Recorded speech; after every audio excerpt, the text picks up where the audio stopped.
Hello guys, welcomes to daily PIB news. तो आज है 15 जुलाई। आज के न्यूज़पेपर एनालिसिस से क्या कुछ क्वेश्चन बनेंगे, तो डिस्कस करते हैं आज के करंट अफेयर क्वेश्चंस को। बढ़ते हैं हमारे पहले सवाल पर। हाल ही में किस राज्य सरकार ने अपने यहाँ पर रोको टोको अभियान चलाया है? तो यह है मध्य प्रदेश सरकार। मध्य प्रदेश सरकार आने वाले दिनों में रोको टोको नाम से एक अभियान शुरू करने जा रही है। यह अभियान उन लोगों पर केंद्रित होगा जो मध्य प्रदेश में मास्क नहीं पहन रहे हैं। यह अभियान राज्य में चुनिंदा स्वैच्छिक संगठनों द्वारा स्वैच्छिक रूप से चलाया जाएगा, क्योंकि राज्य में सार्वजनिक स्थानों पर मास्क पहनना अनिवार्य है। इन स्वैच्छिक संगठनों के द्वारा लोगों को मास्क प्रदान किए जाएंगे और जिन लोगों ने सार्वजनिक जगहों पर मास्क नहीं पहना है उसकी एवज में उनसे 20 रुपये का शुल्क लिया जाएगा। ईरान ने हाल ही में किस देश को एक बड़ा झटका देते हुए चाबहार रेल परियोजना से बाहर कर दिया है? तो यह है भारत। ईरान ने हाल ही में घोषणा की है कि वह अब अकेले ही इस परियोजना को पूरा करेगा। भारत के लिए ईरान का यह फैसला सामरिक और रणनीतिक तौर पर एक बहुत बड़ा झटका माना जा रहा है।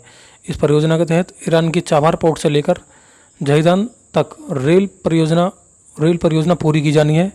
इस परियोजना को अफगानिस्तान के जराज सीमा तक भी बढ़ाए जाने की योजना है। बढ़ते हैं अगले सवाल पर। किस दिग्गज खिलाड़ी को मोहन बागान लाइफ टाइम अचीवमेंट पुरस्कार से सम्मानित किया जाएगा? तो यह है अशोक कुमार। दिग्गज हॉकी खिलाड़ी अशोक कुमार को मोहन बागान फुटबॉल क्लब के स्थापना दिवस के मौके पर आयोजित कार्यक्रम में इस अवार्ड से सम्मानित किया जाएगा। कोरोना बीमारी के कारण कोई आयोजन नहीं होने की वजह से ऑनलाइन प्लेटफॉर्म्स पर इस कार्यक्रम का आयोजन होगा। मोहन बागान स्थापना दिवस हर साल 29 जुलाई को मनाया जाता है, बिकॉज इसी दिन 1911 में मोहन बागान ने IFA शील्ड में ईस्ट यॉर्कशायर रेजिमेंट को 2-1 से हराया था। यह खिताब जीतने वाला मोहन बागान पहला भारतीय फुटबॉल क्लब बना था। केंद्रीय वाणिज्य और उद्योग मंत्रालय के द्वारा जारी आंकड़ों के बीच कौन सा देश साल 2020-21 के लिए भारत का शीर्ष व्यापारिक साझेदार बना हुआ है? तो यह है अमेरिका। यह दूसरी बार है जब अमेरिका भारत का शीर्ष व्यापारिक साझेदार बना है। पिछले साल भी संयुक्त राज्य अमेरिका भारत का शीर्ष व्यापारिक साझेदार बनने की होड़ में इसने चाइना को भी पीछे छोड़ दिया था। यह भारत और अमेरिका के बीच लगातार बढ़ रहे व्यापारिक संबंधों की तरफ संकेत करता है। अमेरिका और भारत के बीच एक संभावित ट्रेड डील पर भी बात चल रही है। गूगल के CEO सुंदर पिचाई ने अगले 5 सालों में भारत में कितने करोड़ रुपए का निवेश करने की घोषणा की है? तो यह है 75,000 करोड़ रुपये। कंपनी का निवेश गूगल फॉर इंडिया डिजिटीकरण कोष के तहत होगा। इसमें हर भारतीय तक सस्ती सूचना और उसकी पहुंच को उपलब्ध कराना है, भारत की जरूरत के मुताबिक नए उत्पाद और उनकी सेवाओं का निर्माण करना, कारोबारियों को डिजिटल बदलाव के लिए सशक्त करना, स्वास्थ्य, शिक्षा एवं कृषि जैसे क्षेत्रों में सामाजिक भलाई के लिए कृषि मेधा और प्रौद्योगिकी लाभ पहुंचाना शामिल है। बढ़ते हैं अगले सवाल पर। भारतीय रेलवे ने कब तक रेलवे को ग्रीन रेलवे बनाने की घोषणा की है? तो यह साल 2030 तक।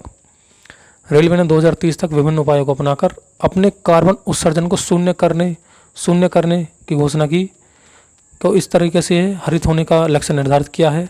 रेलवे की इस पहल के तहत रेलवे लाइनों का विद्युतीकरण, ऊर्जा दक्षता सुधारने और अक्षय ऊर्जा जैसे स्रोतों का इस्तेमाल करने के उपाय अपनाए जाएंगे। रेलवे ने बड़ी लाइनों के सभी मार्गों का दिसंबर 2023 तक विद्युतीकरण करने की घोषणा की है।